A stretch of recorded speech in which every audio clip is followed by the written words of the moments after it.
Welcome to the regular season finale edition of Northeast Conference Football Digest. Hi again, everybody. I'm Ralph Ventry, and I'm here to run down the Week 12 slate in Northeast Conference football. Yes, Week 12. Unbelievable. It's been quite a season thus far. We still have one last week left with some big championship implications. First, the big three, the top three stories heading into Week 12 of Northeast Conference football. Number one, the title race in the Empire State. It will either be Wagner or Albany, Albany or Wagner. Whichever way you want to say it, the Northeast Conference title will reside in New York State this year. Will it be with the Great Danes of the Capital Region, or will it be down on Staten Island with the Wagner Seahawks? We'll find out in Week 12. We'll preview the two important matchups that will determine the title holder and the winner of the NEC's automatic bid to the FCS playoffs later on in the show. Now, it's time to move on to story number two. Where will they finish? Well, they, of course, being all NEC running backs Larry McCoy and Jordan Brown. The two preseason All-NEC selections certainly made a nice case to win those honors come the postseason. McCoy and Brown are having two good years once again, and they will both graduate as two of the top all-time rushers in Northeast Conference history. But where exactly will they finish? Well, McCoy is currently second. He just passed Wagner's Rick Cyril last week. He's got over 4,400 yards, but he'll need a monstrous 600-yard day. Not very likely to happen in order to take the top spot, which is held by Monmouth's Dave Sinisi, 5,049 yards. So it looks like McCoy will finish his career as the number 2 rusher in Northeast Conference history. Well, where does that leave Jordan Brown, you say? Well, the Bryant running back is 65 yards away from cracking the top 5. Brown has over 4,200 yards, and he trails Miles Russ, currently the running backs coach at Robert Morris, by a mere 64 yards. So 65 yards on Saturday, and he'll be number 5 all time. Story number 3, the Red Flash. Wow. Chris Valerio has done quite the job out there in Loretto this season. St. Francis already has 4 wins under its belt. That is the most they've had in 18 years of Northeast Conference football.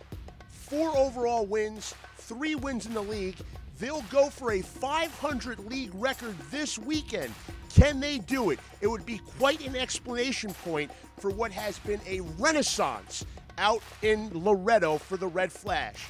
So we'll talk about that game a little later in the program again. So there you have it, folks, the big 3 for Week 12. Bryant will play the lone non-conference game on the slate this week when they travel to Lewisburg, Pennsylvania to take on Bucknell. We mentioned how Bryant's Jordan Brown needs just 65 yards to become the NEC's 5th all-time leading rusher, so watch if he can get it there. Not to mention, there's also Jordan Harris, a junior wide receiver who has 2,525 career yards. That's already good enough for 5th on the all-time NEC list. So keep an eye on Jordan Brown and Jordan Harris this weekend as Bryant is out at Bucknell. And now we'll focus on the 2 games this week out in the state of Pennsylvania. We mentioned the Red Flash earlier in the broadcast on our big 3, so we'll start with them first. Out to St. Francis in Loretto, Pennsylvania. The Flash will be looking to compound what has already been a record season for Chris Valerio's club. A win in front of a home crowd would be cause for celebration out in Loretto. On the other side of the coin, the opponent, the Sacred Heart Pioneers. Sacred Heart has had a bit of a tough year for a number of reasons, but the Pioneers are very capable of closing out 2012 on a high note. Two of the reasons why: the Pioneers have Justin Sexton on the defensive side of the ball. The linebacker leads all NEC tacklers with 104 stops and is a legitimate NEC Defensive Player of the Year candidate. On the offensive side, there's Big Kashadis Spence.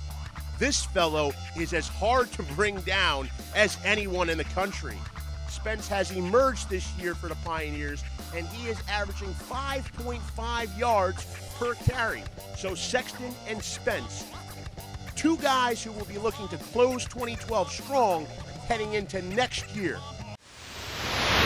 The other game out in the Keystone State, well, that's out in Moon Township, where Monmouth will meet Robert Morris. The Hawks, of course, coming off that tough loss to St. Francis at the Jersey Shore in Week 11. They'll make the long trip out west, and they'll look to close their season with a big victory over rival Robert Morris. These two teams have been perennial contenders in the Northeast Conference, but this year they will just be playing for pride. You'll get to see two signal callers in this game who will be playing their final Northeast Conference contest. On the Robert Morris side of the ball, you have senior quarterback Jeff Sinclair. Of course, Sinclair, as a sophomore, won the Northeast Conference crown with Robert Morris. On the other side for Monmouth, it's fifth-year senior Kyle Frazier. Frazier has been the NEC's leading passer the entire season, and he'll look to secure that statistical championship come Saturday. One guy, or actually two guys, Frazier has to worry about: Robert Morris safety Cameron Chadwick, a preseason All-NEC selection, and rookie cornerback Marcellus Branch. Branch is really emerging as one of the top cover corners in the conference. So see how Frazier, the NEC's leading passer, deals with a tough Robert Morris secondary come Saturday. And now, the two games with championship implications. Albany will host Central Connecticut. Jeff McInerney's Blue Devils will look to avoid a winless slate on the road this year while spoiling Albany's hopes for what would be a sixth Northeast Conference title. That's right, the Great Danes currently have 5 crowns under their belt, and they're looking to pull even with Robert Morris with magic number 6. But the Blue Devils are standing in the way. In this game, take a look at Rob Holloman for Central and Drew Smith for Albany, two of the more dynamic backs in the Northeast Conference. Holloman has 2 200-yard rushing games to his credit this year, while Drew Smith has been a bulldog for the Great Danes all year long. We remind you that the Great Danes could tie for the Northeast Conference title without a win on Saturday, but in order to have any chance at securing the NEC's automatic bid to the FCS playoffs, Albany must beat Central. Should Albany beat Central, then our final game will determine who gets the NEC's automatic bid. And that final game, of course, is on Staten Island. There will be a ton of excitement and energy at Grimes Hill this weekend as Wagner hosts Duquesne. The Seahawks, in the 25th anniversary of their 1987 Division III national title, have a chance to secure their first ever Northeast Conference crown and the coveted automatic bid to the playoffs that comes with it. In order to do so, they'll have to take down the 2011 co-champs, the Duquesne Dukes. Duquesne does have 4 league losses this year, but they are rather dangerous. They have a senior quarterback in Sean Patterson, of course the NEC's second all-time leading rusher in Larry McCoy, and on the defensive side, they have Serge Kona, an All-American, and Dorian Bell. The bottom line is, no shortage of playmakers on Duquesne's squad, and they'll be ready to try to spoil what could be a great day for the Seahawks. What has to happen here? Just to give you a quick idea, Wagner with a win secures the title and the automatic bid. Should Wagner lose, the Albany result will determine whether Wagner gets a share of the title and or the automatic bid. And the good news for you, the fans, you can watch that game live right here on necfrontrow.com. That's Wagner and Duquesne live on Front Row, kicking off at noontime. Championship implications galore in that one.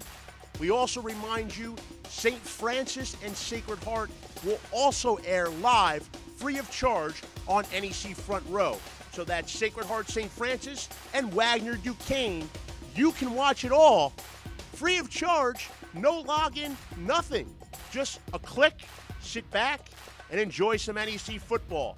Oh, but before we go, let us remind you to tune in on Sunday, November 18th at 1:30 Eastern Standard Time. The NCAA will unveil the 20-team FCS playoff bracket. The selection show broadcast will air live on ESPNU. So that's Sunday, 1:30 ESPNU. We will find out what the bracket will look like. One quick note here, should Albany not take the NEC's automatic qualifier, the Great Danes certainly have a case for an at-large berth.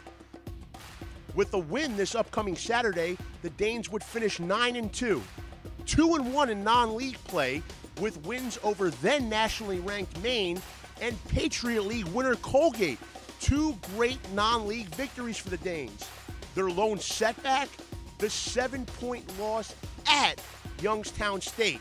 So we'll see what the committee says about the Danes and their at-large hopes. But they may not come to that because the Danes could very well grab the NEC's AQ. Regardless, we'll find out this weekend. So watch us on Saturday right here on NEC Front Row, and then tune in on Sunday, ESPNU, for the selection show. Folks, once again, I'm Ralph Entry. It's been a pleasure to be with you all season long on NEC Football Digest. Thanks, and enjoy Week 12.